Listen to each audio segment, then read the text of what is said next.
Hey friends! I am outside today again because it's such a beautiful morning. I am going to be doing the Why Haven't I Read These Books tag. Tiffany, my beautiful friend at Beautiful Minutia, she tagged me to do this tag as well, so I am going to go ahead and do that now. So there's basically 5 questions that dive deeper into why haven't you read this book yet? Like, as the title would suggest, like, you've had this book on your TBR, so why haven't you read it? So that's basically the prompts. Prompt number 1 is a classic. So I am going to go with Pilgrim's Progress. This is a Christian fiction classic. I believe it's an allegory, perhaps. I don't really know much about it. I think all that I know about it is it maybe some guy's journey, like a physical journey. I don't know if it's like more fantastical because of the allegory. I'm not sure. Anyway, I have a few copies of this now because I have a feeling I will like it. I did love Hind's Feet on High Places, which is also a allegorical Christian classic, and I love that one. So I have high hopes for this one. The reason I haven't read it, there isn't a reason. I don't know why. I do want to read this though, I really do. The next question is pretty vague. It just says a fiction book. So I tried to pick ones that I've owned for a long time. So I did go ahead and choose The Mermaid in the Basement by Gilbert Morris. I'm sure you guys have seen bugs. I'm sure you guys have seen this many times on my channel because I do really want to read this. You know what I think it might be becoming with authors like this, like Gilbert Morris, where I've collected a number of his books and have high hopes and high expectations, and I have a feeling I will love his writing. It's one of those things where if I don't try it, I still have that hope that it's going to be excellent. But all of a sudden, if I try it and I don't really like Gilbert Morris' writing, well, then I'm disappointed, right? I don't know. It's kind of messed up, but I do really want to read this one, hopefully soon. I love the cover. I love the title.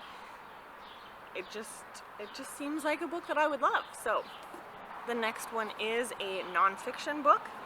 And again, I tried to pick one that I've had for a long time.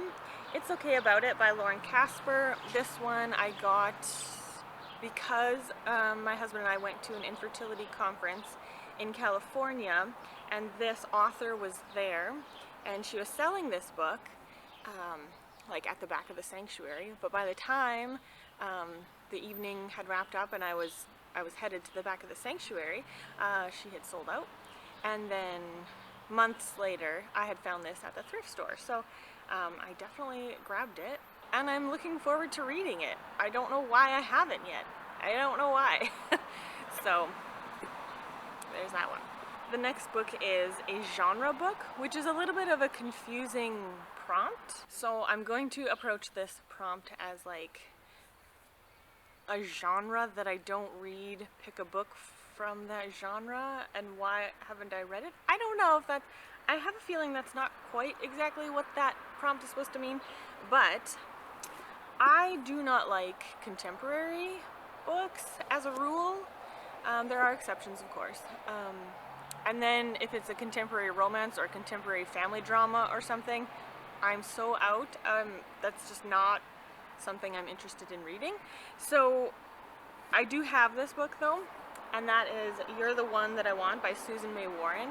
And I grabbed this one from the thrift store solely because I had heard of Susan May Warren on Oshina's channel, and I know that Oshina loves this genre. So should I ever decide to try this genre again, it will probably be this book because I have it on my shelf. So hopefully this is a good one of the genre. I don't know, but yeah, I haven't read it because it's not my jam. And the last question was the book owned for the longest time but have not read it yet. And so I have been trying to pick older books that I've had for a long time. So it was a little bit hard for me to find one that I've had like longer than these two, because these two I've had for years. But I did find, I have a stack of marriage books that I've been collecting from the time probably that my husband and I were engaged, because at that time I worked at a Christian bookstore, so I was exposed to all of the Christian books. So this is probably one that I have had for most of our marriage, and I haven't read it yet. I know it's a beloved book. I know lots of people think highly of this book. I do plan to read it. It's a loose plan. It's not on any immediate TBRs or anything, but I do have a stack of marriage books that I haven't read yet that I would really like to get to. I always think Christian marriage books are helpful at any stage of, I mean, you could read a Christian marriage book before you're even dating. Like, I think that would even be helpful. So yeah, I guess this one. These are the books from this tag.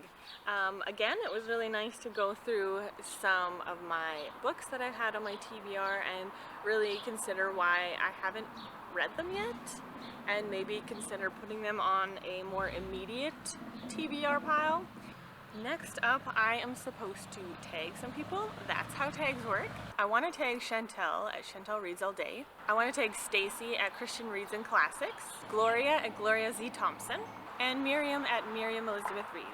So I'll leave the prompts in the description below. I'll leave the original tag maker, creator, in the description below as well.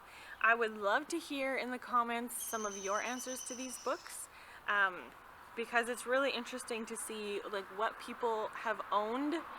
Like, they obviously own it for a reason, but if they haven't read it yet, why? You know, I think that's really interesting. So yeah, thank you so much for watching this video. I hope you have the loveliest day. Bye.